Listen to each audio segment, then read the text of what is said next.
I'm actress comedian Shondalia White, and I'm back with another I Can't Eat Shit quick tip.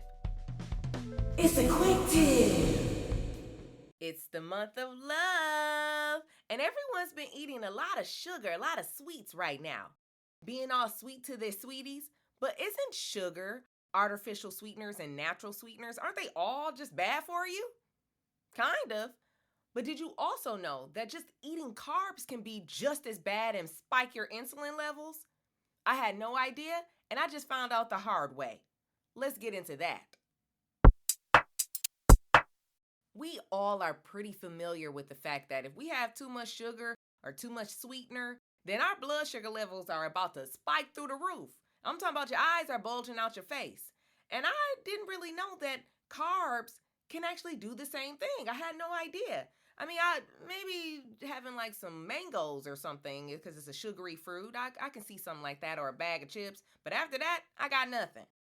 But it turns out carbs can actually do the same thing. And I got curious about this because recently I started dealing with random bouts of insulin spikes. And I couldn't figure out where it was coming from. Because if you know me and you've been watching this podcast, you know I can't eat shit. So I already have cut my sugar. I don't eat gluten. There's so many things I don't do. I have such a limited palate that what else is left? What else can you give me to look into? But turns out I wasn't balancing out my carbs. And if you are dealing with too many simple carbs, too many refined carbs, and randomly maybe the complex carbs, but not really because, they take a longer time to break down in your body. So it's a less chance of you having that insulin spike, but it can happen.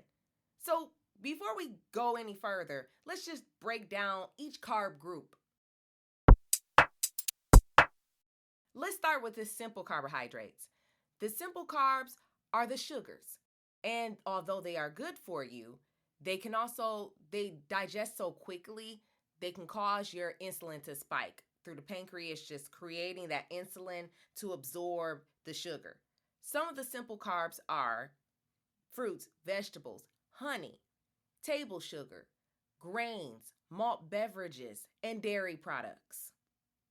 The next group is refined carbohydrates. Now, refined carbs are empty carbs. That's because they're stripped of fiber, they're stripped of vitamins and minerals, and most of the time I say this is like our snacks, most of the snacks and everything. But although I don't eat most of this stuff in this group, I have found that in gluten-free products or just in products in general, they tend to be additives.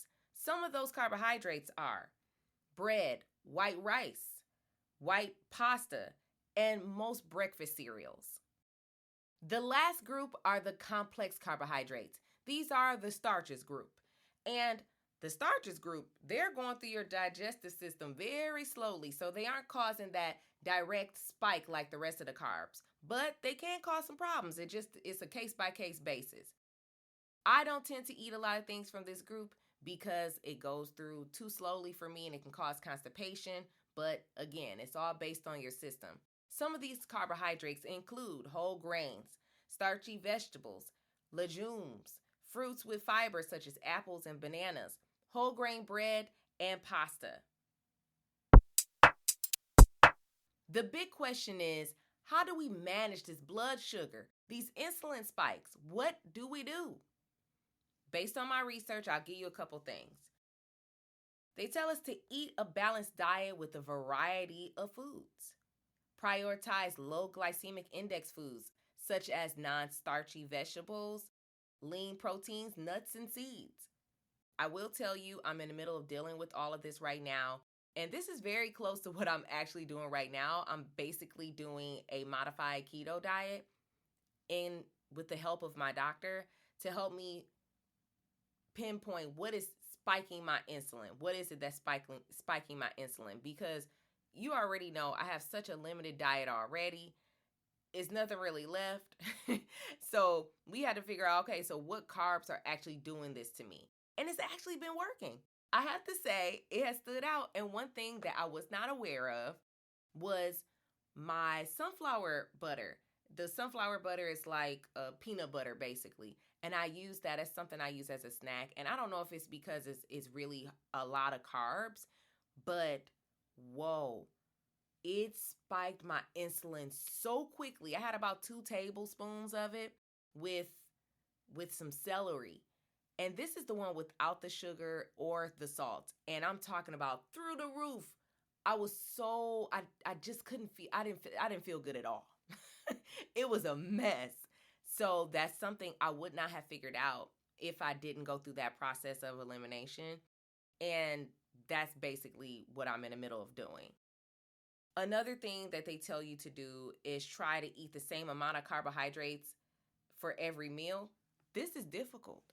If you do this, tell me how in the comments, because I don't count my carbs. I am not someone that counts my carbs. I have no idea where to begin. I'm going to look at stuff, but I'm sure people have better methods than others. So please share and let me know what you're doing if you're doing this. I think this might be what's happening to me. I think I'm eating too many carbs, even though they're healthy carbs. I think I'm going overboard with the carbs.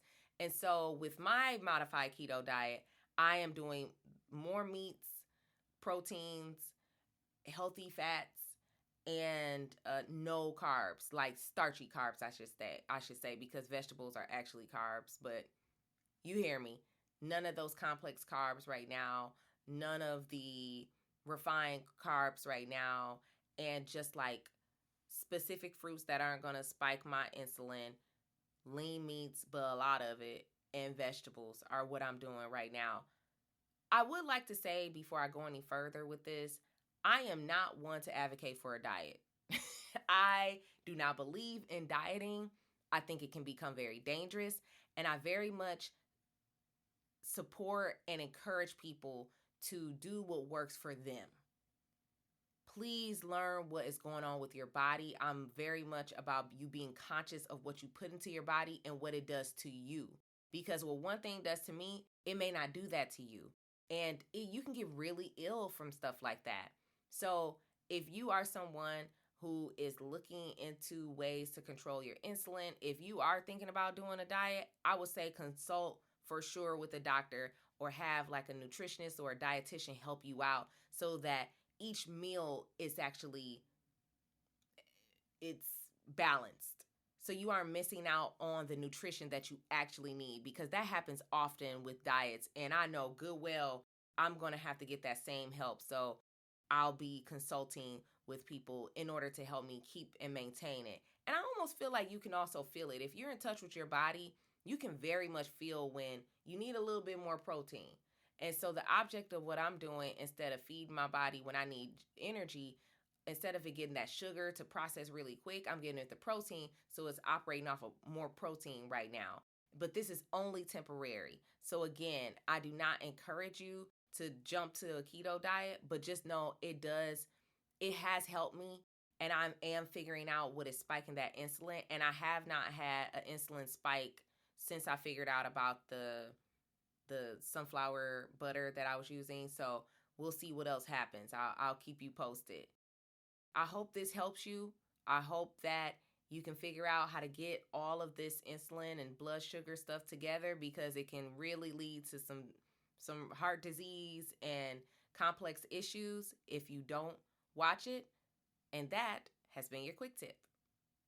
Be sure to check out my new game segment, Shondalia's Inside Scoop. It's on my YouTube channel, and you can play along with me and my February guest, Chef Vianai Austin. Check out full episodes of I Can't Eat Shit podcast wherever you stream your podcast. You can also check me out on YouTube at Shondalia White, I Can't Eat Shit podcast. I have an RSS feed if you just want to listen, and a watch list if you want to watch me. If you watch me, there's bonus material. There's another way to do that. My full cooking segment, where I teach you how to modify recipes based on my restrictions. They're oh so good, so make sure you check them out. And for season 2, I'm modifying recipes inspired by my guests, so you get all the commentary from them as well. You can also check me out on Instagram at I Can't Eat Shit podcast or at Shondalia White. Thank you so much. I'll see you next time. I Can't Eat Shit! It's a quick tip. I Can't Eat Shit podcast is not a replacement for a medical professional. If you need help, Seek out a trained medical professional, nutritionist, or therapist to help you with your specific needs.